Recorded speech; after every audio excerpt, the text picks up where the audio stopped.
One of the most overlooked opportunities a lot of leaders have is when they're hiring someone is recognizing the importance of onboarding. So from my perspective, the hiring equation is recruiting plus onboarding.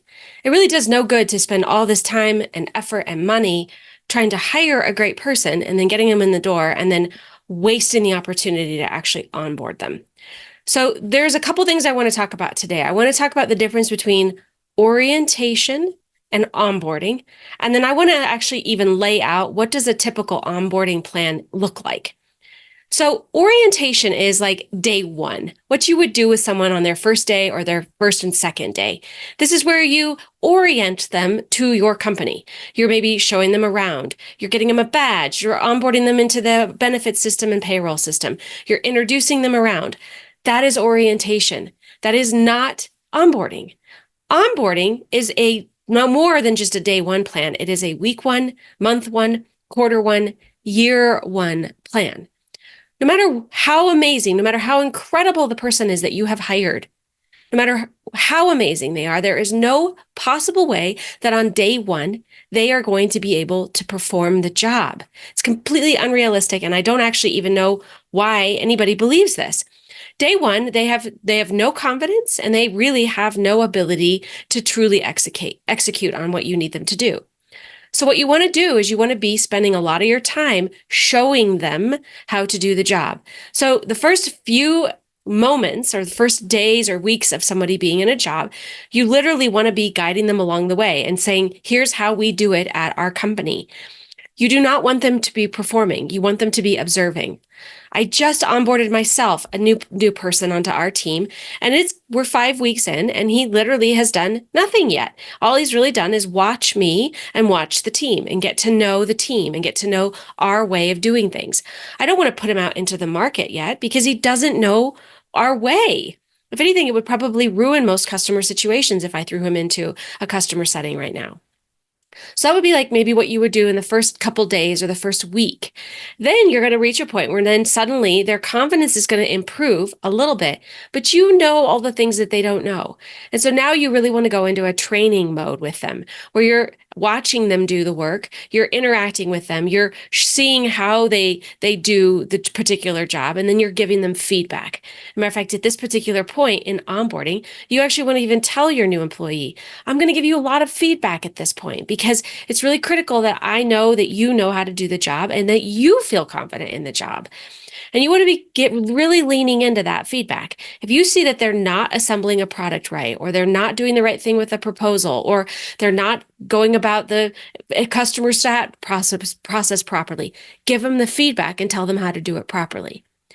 And then at one point, they will walk in one day and suddenly their confidence is going to drop. They're going to suddenly have enough context. They're going to realize what they don't know.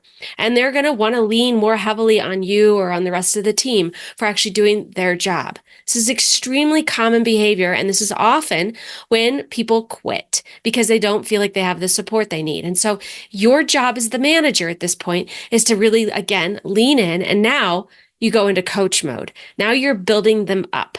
This could be at month one or even in the first quarter that you start to experience this. You need to be saying things to them like, I believe in you. I know you've got this.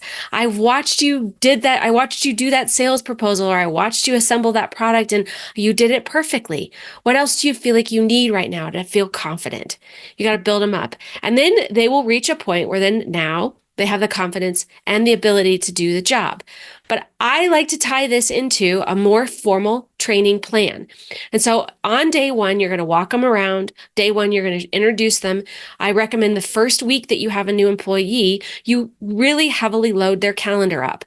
You make sure that they have meetings every couple times a day where they're either interacting with an employee, a fellow teammate or an employee, or they're getting in a meeting that's going to be relevant to their job. Fill their schedule up so that they're not idle wondering what to do, because most new people don't really know what to do to fill the time.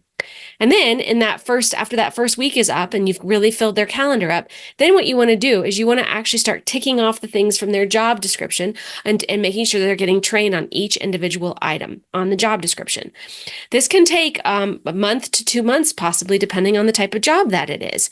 But if you do not have this job description outlining what the job is, when you need to get that. You can get that from a bunch of different websites. We can help you do that. There's a variety of ways to get a really good job description. But you want to be putting a training plan in place where every one of those items on the job description is covered for them to be learning. Now, this plan, again, could take up to a month to 2 months, maybe even a whole quarter to get through the entire job description for them to build up their confidence and their ability. And then that first quarter, it's a lot of interacting with them. You're still going to want to be meeting with them regularly, probably once or twice a week, checking in with them. How are you feeling? What else do you feel like you need? What's missing right now? Are there areas where you're bothered and you're not sure about? You're going to want to lean into that and help guide them. And then after that first quarter, or maybe even the first year is up, now you have an employee who is able-bodied and ready to do the work fully. But it takes time. It takes effort. Nobody is going to know how to do the job on day one. Stop having that expectation. It's just unrealistic. So I hope this has helped a little bit with just an overview of onboarding. This is a plan we can help you put together too, if that's something that's useful.